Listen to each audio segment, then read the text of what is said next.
It's all about interest rates, right? And what I find really interesting is that all of this money printing and all of this money creation, there's no value in the currencies anymore. So that's not a new thing. And it's just the US dollar going away. It's actually the entire financial system that has to reset into that new system. Like Bank of America and JP Morgan, how essentially the US financial system was due to be the victim of a massive cyber attack. How things have been going in the US financial or banking system recently, things are not in a very good state at all. And regardless of if there would be or will be a cyber attack in the near future, the banking and financial system in the United States is in deep doo-doo, right? So in a world where every click, every transaction, and every decision reverberates through the corridors of power, two voices emerge to challenge the status quo.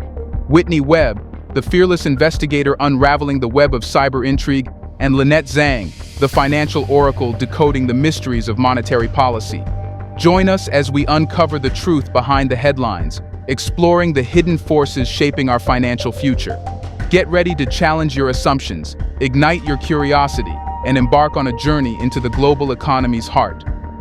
Embrace the journey, embrace the truth. So, let's listen to the two most powerful voices. Well, I always think that it's interesting because you have to look at all of the programs that are in place. The one that they've just canceled was pretty obvious that it was set up for the banks to make free money and create an arbitrage circumstance where they could go into that program, borrow at lower interest rates, and then take that same money and invest it in treasuries at a higher interest rate. And that's basically making free money. So once that was discovered, they couldn't extend the life of this program. They had to shut it off because that's exactly what they did in 2008 when they decided to, for the first time, pay banks interest on reserve assets. So, but there are so many different ways and so many different tools that they have to create that. I don't really want to call it liquidity because it's just money printing, right? And giving it to the banks to support them. Yes, every bank, including every central bank, is deeply underwater. It's like all we see is the very tip of that iceberg, but the danger lies in what we do not see. And that's held really privately underneath that water. So it's all about interest rates, right? And what I find really interesting is that all of this money printing and all of this money creation has essentially, there's no value in the currencies anymore. So that's not a new thing. And it's not just the US dollar going away. It's actually the entire financial system that has to reset into that new system. Right. So this was said at the WEF annual meeting earlier this year in January by the WEF managing director, Jeremy Jurgens. And Jurgens, as well as the WEF itself, has been involved in a series of simulations for several years now that I'm sure a lot of people in your audience are familiar with, called Cyber Polygon, which has been directly affiliated with Russia's government, as well as some of Russia's biggest banks and some of the biggest commercial banks in the world, and also backed by a lot of U.S. federal agencies, which is ironic when you consider, all about alleged Russian hacks over the years. They're very willing, under the guise of the WEF, to collaborate with the, supposed hackers responsible for everything bad, for several years ago. So that's quite revealing. But aside from Cyber Polygon, there's a lot that the WEF seeks to accomplish as it relates to the cyber realm. And they've been collaborating in a lot of ways with these same big banks and also American intelligence agencies in unprecedented ways that has not really gotten any coverage over the past several years. And a lot of this is housed within a public-private partnership the WEF manages called the World Economic Forum Partnership Against Cybercrime.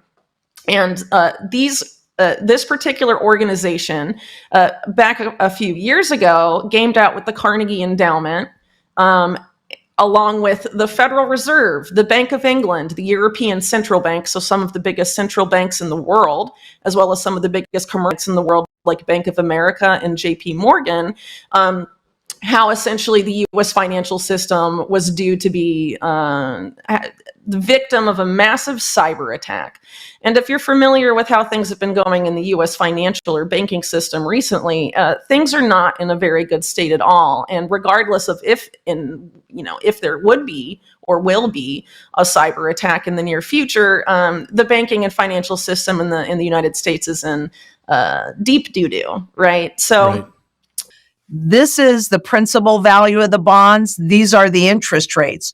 So for 15 years, they held the interest rates at zero. So any of the bonds or debt, so mortgages, auto loans, student loans, credit card loans, any of the debt was inflated. Its valuation was inflated. Then once that has reversed, so 22 and beyond, we'll look at the principal value of all of that debt now.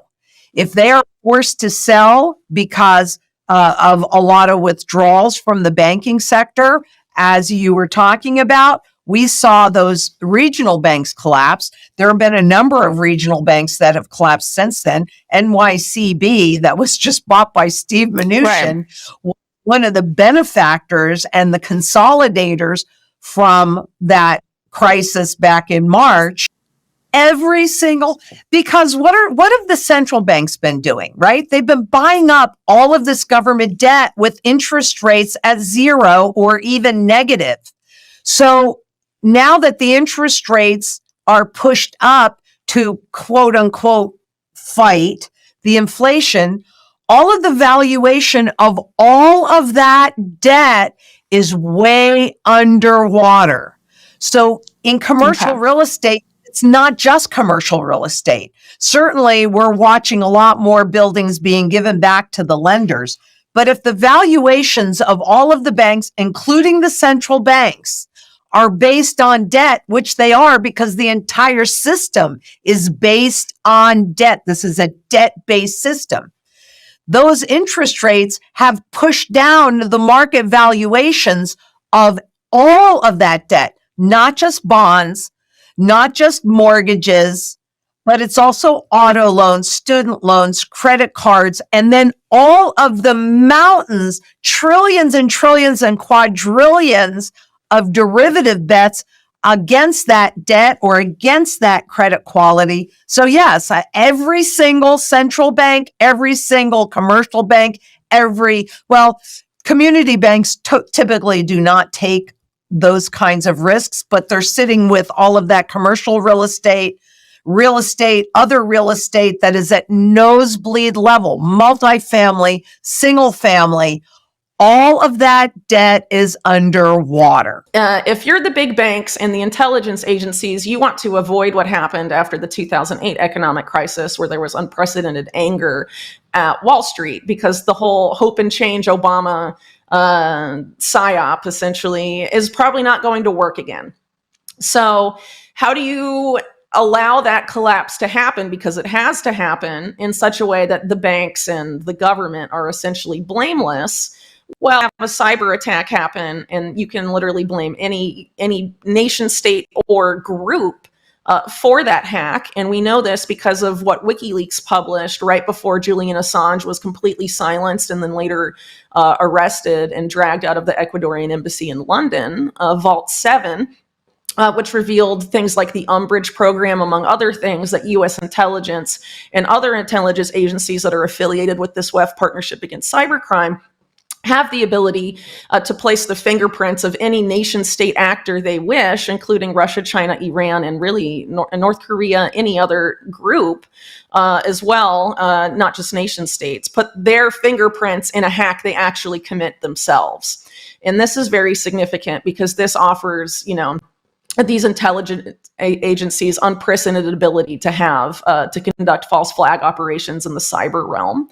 And this group specifically has a lot of solutions aside from, things with the banking system that they cannot really justify implementing unless there is some sort of large cyber attack. So what does the WEF partnership against cybercrime want? they're very open that they want a regulated internet, and they're essentially seeking a policy that was efforts were made to implement during the Obama administration in the U.S. They called it a driver's license for the internet. So essentially, what this public-private partnership that the WEF is pushing for is for every person's access to the internet to be tied to a digital ID or a government-issued ID, but presumably a digital ID, just because of where government-issued ID programs are all going essentially around the world. And the goal of that, of course, if your ID is linked to your internet access, intelligence agencies know exactly what media you are consuming in terms of, what you read and also what you post online. And that has been the goal for a very, very long time. As we come to the end of our journey through the complexities of the global economy, remember that knowledge is power. If you found value in today's insights, don't forget to like, share, and subscribe to our channel for more thought-provoking discussions. Thank you for joining us on this enlightening journey. Together, we'll continue to explore, learn, and grow. See you in the next video.